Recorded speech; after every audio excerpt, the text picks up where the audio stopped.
on Donald Trump and his lies. Actually, I'm going to turn off the fan real quick. So, Trump was supposed to be really hard on immigration, right? That was his campaign promise. The guy's so full of shit. But I'm reading Bowman Haley 2021, and I'm just going to quote them here. Where do they first mention Trump? This is about private prisons. This is about, they're naming the biggest companies that are responsible for privatization of prison, and one of them was known as Wackenhut, but now it's GEO. There's so much to cite about the money they make every year off of the industrial prison complex, the industrial incarceration industry. Man, there's so much. To expand their business and to hedge against a decrease in prison and jail populations, right? Decrease in jail population is bad for their business. Private prison companies have branched out into other services. For example, the GEO Group receives 64% of its total revenue, or approximately $1.5 billion, from its U.S. corrections and detention business segment, but it also earned 25% of its total revenue, about $580 million, from its GEO Care business unit, which helps criminals re-enter society. This whole turnstile prison justice system thing is just, it's for profit. This is fucking nuts. So anyway, because there's a lot of data to cite here, and I don't want to waste a lot of time citing all this stuff. You can buy the book or look it up yourself. But Trump legalized hemp with the Farmers Act or something like that. And this was the gateway into legalizing marijuana, including CBD extracts, which is causing an increase in crime. Just because marijuana isn't illegal in all these states, that didn't magically stop incarceration. Crime has still increased in these states as a result of marijuana and hemp CBD legalization. And you can argue there's other factors like population increase and so forth and so on, but it seems to me like Trump knew what he was doing. He knew this would cause profit in the private prison industry. Big profit. $1.5 billion isn't even their total yearly profit, like in 2018. It's gone up since 2018, I guarantee it. Because crime has gone up as a result of marijuana legalization in many states. Yeah.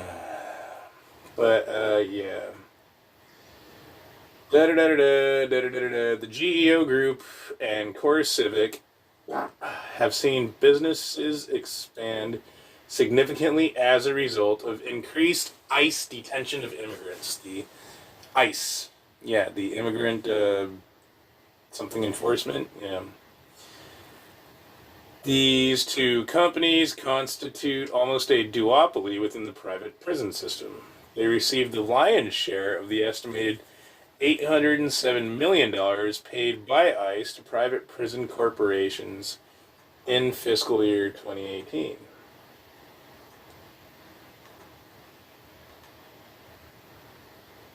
How are they so fortunate?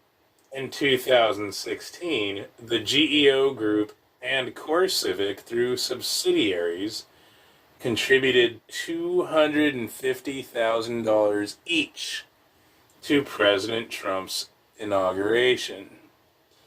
And the GEO Group contributed another $281,360 to President Trump's presidential campaign, and $225,000 to Rebuilding America Now, a super PAC that supported President Trump's campaign. In addition, the GEO Group spent $1.2 million on federal lobbying in 2016 compared to $120,000 in 2004. Between 2008 and 2014, CoreCivic spent nearly $10 million just to lobby the House Appropriations Subcommittee that controls immigration detention funding. Perhaps not coincidentally, CoreCivic has seen a 935% increase in federal contract awards from 2016 to 2017 to $388 million. The GEO Group has received $500 million in federal payments. They are profiting not just on the increase in crime from marijuana and CBD. Oh.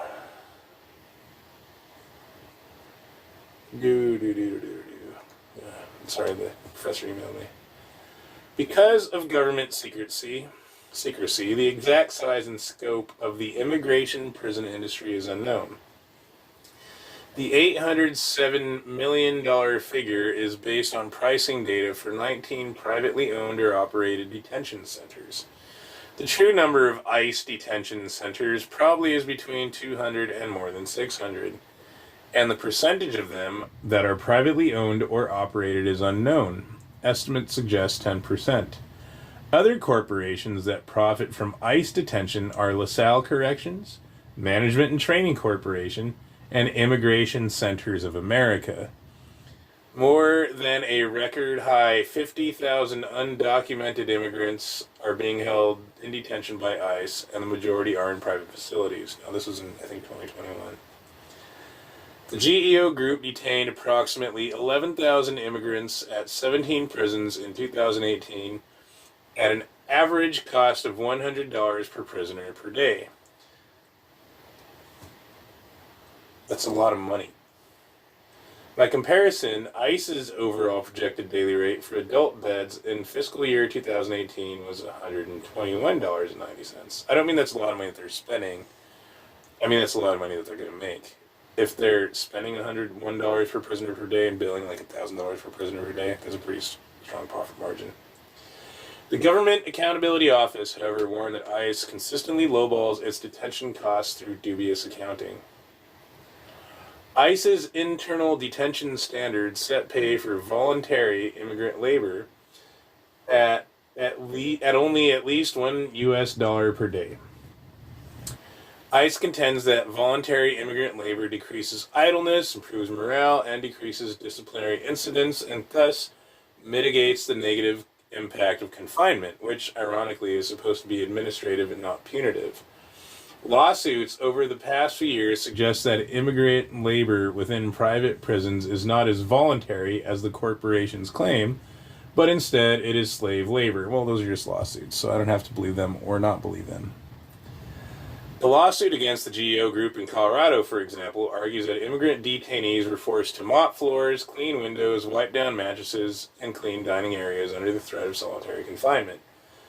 Plaintiffs' attorneys asserted that the work detainees were forced to perform allowed the GEO Group to maintain its entire facility with just one janitor on the payroll. A lawsuit against the GEO Group in California charges systematic and unlawful wage theft, unjust enrichment, and forced labor, including an arrangement in which the corporation requires work to buy the basic necessities, including food, water, and hygiene products, that GEO refuses to provide for them. A lawsuit in Washington State against the GEO Group charges that GEO pays immigrant laborers in snack food instead of $1 a day. Lawsuits against the GEO Group also claim that GEO uses immigration detainees to run virtually all non-security functions in its detention centers. The group has vehemently contested the suits, winning some, losing some. So not only that, they are also making money. This GEO company, the old Wackenhut, changed its name. Let's see here. Also, through the Intensive Supervision and Appearance Program, a core component of the Department of Homeland Security's Alternatives to Detention program, about deportation. Huh. In 2018, BI provided 49,000 immigrants with case management, community supervision, and monitoring services for U.S. Immigration and Customs Enforcement. Now, it's a wholly owned subsidiary, BI Incorporated, which was founded in 1978 and purchased by the GEO Group in 2011 for $415 million. So, you know how Trump said he was going to stop immigration, but it didn't stop during Trump? But the people profiting off of illegal immigration and not deporting them, but making money off their illegal occupation of the United States, contributed, what, over $1 million, $2 million, whatever the math is, to Trump being elected. That, to me, is a conflict of interest, right? Trump is part of the swamp. This is pretty clear. He's lied about all of it. But this would also be why Joe Biden doesn't stop immigration either. Like, both Trump, Biden, both Republicans, and, Democrats are whores for money. For example, this is very liberal. There's a lot of wokeness here. A lot of, immigrant lives matter, man. Ooh, forced slave labor. Yeah, I don't care about forcing them to work. What bothers me is the fact that they aren't being deported. Instead, they're being profited off of by the very companies that are supposed to be deporting them. ICE is law enforcement, but instead of enforcing the law by strict enforcement of border control, regulation, and deportation, they're subcontracting out to this Wackenhut GEO Group company for billions of dollars a year. So I mentioned these two things repeatedly in my past videos about marijuana and immigration being two of the primary contributing factors to the decline of the United States, the destruction of the West, etc. And yet here, the champion, Donald Trump, who was supposed to fight at least immigration, is selling out to immigration for people that profit off of immigration. But the liberal who's woke and against this stuff all of a sudden changes his tune. Proponents of states contracting to have the private sector finance construction and operate prisons often point to efficiency, flexibility, and cost effectiveness. Opponents frequently worry about liability issues, about creating a profit motive for incarcerating people, and about the incentive to trim inmate services and programs to maximize profits. And then he lists all the positives of private prisons after accusing them of slave labor with immigrants, and there's so much more. He shits on private prisons a lot, and then he says money. Advantages of private prisons are the following: private prisons can be constructed and opened more quickly.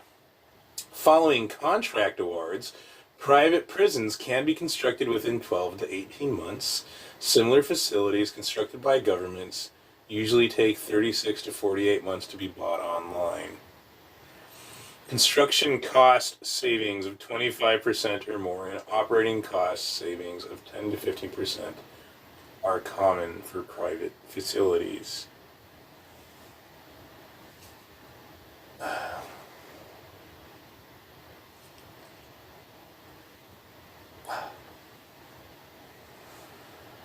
For-profit prisons create economic opportunities.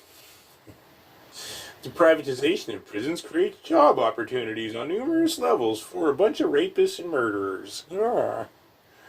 Jobs are available in prison, and the service industry jobs are required to support that population. In total, the private prison economy in the United States has an estimated annual impact of approximately $80 billion. So when I did that, timeline analysis about how they socially engineered the black market of marijuana to transition to the legal market, and that was used to also psychologically and morally, corrupt and compromise the masses so they would not effectively oppose immigration, which they should have been up in arms like decades ago. Yeah. This is what I'm talking about. This is when I say the bankers, $80 billion a year in private prisons. Billions of dollars a year off of illegal immigration. Trump's a whore for money. He's literally the money man. God, he's so full of shit. I mean, Biden's full of shit too.